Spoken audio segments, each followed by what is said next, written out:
और मैं शहर वालों की ओर से आज के नुमाइंदे मुफ्ती इस्माइल साहब से गुजारिश करूंगा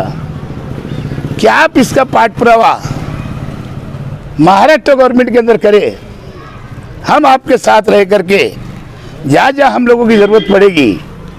हम वहाँ आकर के हमारे पार्टी के लोगों से भी उसके अंदर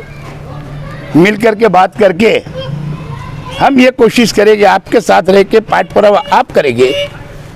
ताकि ये ज़मीन हम लोगों के ईदगाह के ट्रस्टों को हमेशा एग्रीमेंट करके नॉमिनल भाड़े के ऊपर मिले।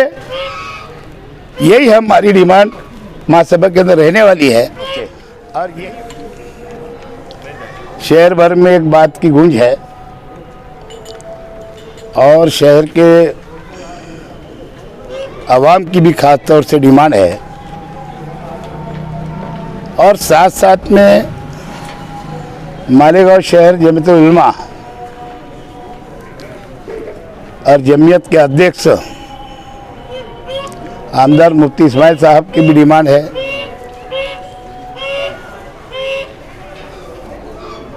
कि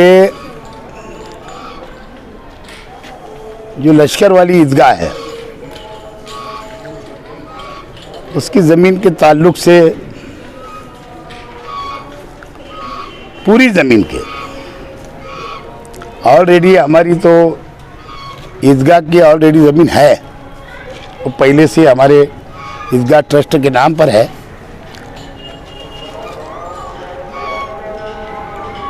लेकिन हमने भी हमारी कोशिश में लगे हुए थे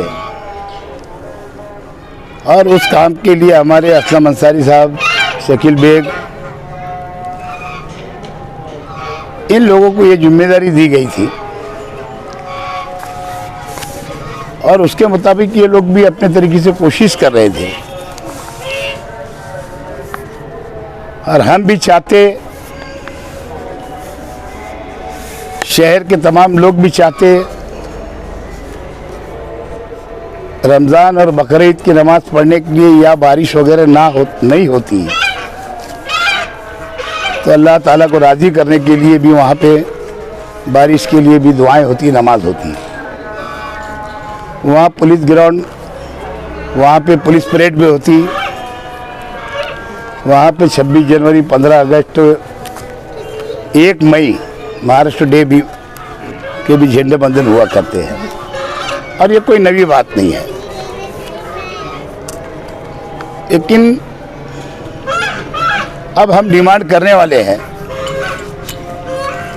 महासभा के अंदर मेरा अपना एक लेटर दे करके, जिसको मालेगांव की ज़बान में यादी बोलते हैं, मैं महापौर साहिबा को अपना लेटर देने वाला हूं। आने वाली रेगुलर महासभा जो होगी उसके अंदर ये विषय लेके हम गवर्नमेंट को सिफारिश करने वाले हैं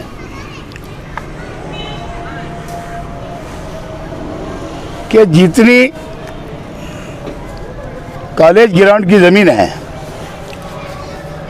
जो कॉलेज के लोग आज उसके ऊपर कोई इस्तेमाल उनका नहीं है, खाली एक कॉलेज की एक बिल्डिंगें जो बनी हुई उसके इस्तेमाल के अलावा बाकी जो ज़मीन है वो और चारों बाजू की ज़मीन जो 3 वापर की है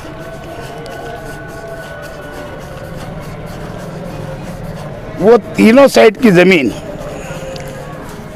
हम डिमांड करने वाले हैं गवर्नमेंट से। सिफारिश हमारी कारपोरेशन की ओर से हम लोगों की सबकी रहेगी और मैं समझता हूँ कि ये विषय के ऊपर कोई विवाद नहीं होगा और एक राय से विषय को मंजूर करके हम महाराष्ट्र गवर्नमेंट को सिफारिश करेंगे और महाराष्ट्र गवर्नमेंट से डिमांड करने वाले हैं कि जब नया डीपी प्लान बनेगा, पहले हदवाड़ हुई है 10 साल, 10.5 साल पहले, कारपोरेशन बनने 20 साल हो गया, 20 साल उसके पहले जब निहाल अहमद थे और मरहूम निहाल अहमद साहब थे, और साथ साथ में उनकी अहिलिया साजदा निहाल अहमद साहिबा थी। उस वक्त एक डीपी प्लान बना था, लेकिन जब ऐसा कोई विषय नहीं आया तो शहर की ओर से ऐसे कोई मामला उठे नहीं थे। लेकिन अब उसकी डिमांड होने लगी है, और इसलिए कि वो जो एग्रीमेंट मेरी मालूमात के हिसाब से नाम मात्र भाड़े के ऊपर, नाम मात्र भाड़े पे,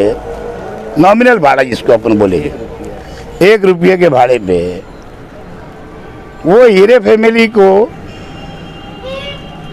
मेरा ऐसा ख्याल है भाऊ साहब हीरे या तो वेंकटराव हीरे के ज़माने में, भाऊ साहब हीरे भी मंत्री रहते थे और वेंकटराव हीरे भी उस वक्त तो महसूल मंत्री थे। उस जमाने के अंदर उस ज़मीन को कॉलेज के ट्रस्ट के नाम पे उस वक्त तो एग्रीमेंट करके ले लिया गया था, ईदगाह की ज़मीन छोड़ के। और जितना भी पुलिस परेड होता है या 26 जनवरी, 15 अगस्त, 1 मई, ऐसे जितने प्रोग्राम होते हैं और जो हमारी हर साल की नमाजें होती है ईद और बकरीद की,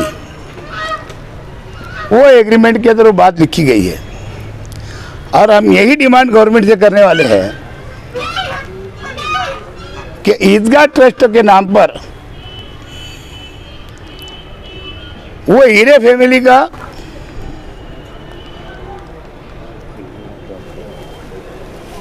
एग्रीमेंट रद्द किया जाए, कॉलेज ट्रस्ट का, और वही रद्द करके ईदगाह ट्रस्ट के नाम से नया एग्रीमेंट किया जाए। ये हम सिफारिश करके महाराष्ट्र गवर्नमेंट को, शहर मालेगांव और सभी कारपोरेटर की ओर से मेरी यादी पे हम महासभा के अंदर विषय रखकर भेजने वाले हैं। मैं चाहूँगा कि मालेगांव शहर की जितनी भी तंजीमें हैं वो भी उसके अंदर शामिल हो, वो भी अपनी डिमांड करे, कायदे अनुसार, कायदे में रह के लीगल तरीके से, और खुद जमीयत उलमा भी उनका डिमांड देवे हमको महापुर के नाम पे, ताकि मेरी यादी के साथ उनकी भी डिमांड रख ली जाएगी। पहले मैं कोई भी पद रहने के अलावा आमदार हुआ होगा, महापौर हुआ होगा, नगर अध्यक्ष हुआ होगा, लेकिन पहले क्योंकि मैं भी कौम का इंसान हूँ और हम जमीयत उलमा के और शहर मालेगांव की तमाम जनता, तमाम मुसलमानों के साथ है। ये हमारा अपना हक है, हमारा अधिकार है। ये देश सेकुलर है, संविधान में हमको सब अधिकार दिए गए हैं, और बाकायदा हम महाराष्ट्र गवर्नमेंट से डिमांड करेंगे और उसका ठहराव बना करके गवर्नमेंट में भेजेंगे